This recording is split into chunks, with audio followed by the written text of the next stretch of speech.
So I saw Coco. Pixar's made some great movies like the Toy Story movies, The Incredibles, and Up. On the other hand, they've made some not so great movies like the Cars movies and A Bug's Life.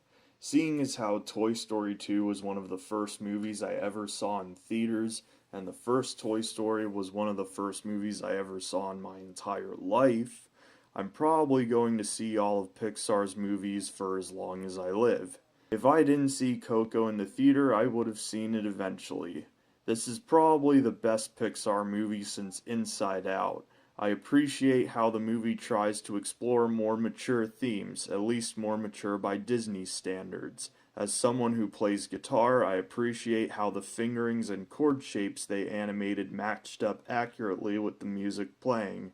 The film is very fast-paced in parts but knows when to slow down. Unlike Olaf from Frozen and the chicken from Moana, who only affected the plot at one point and otherwise could have been removed from the film, Dante directly influenced the plot a whopping 2 times.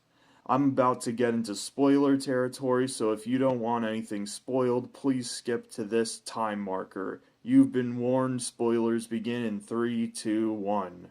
This movie has the same basic plot twist as Frozen, the fake-out villain. You know, the character who you thought was a good guy, but 2/3 of the way in, turns out they were evil all along. I actually think Coco does this twist better than Frozen, and looking back makes a lot more sense to make this plot work. Even if the kid had run up to the guy at the party and been like, "Hey, I'm your great-great-grandson, give me your blessing, no time to explain," it wouldn't have worked, and the plot could have continued the same way regardless. There's a scene toward the end where Remember Me is played for Coco, and her old decrepit face lights up.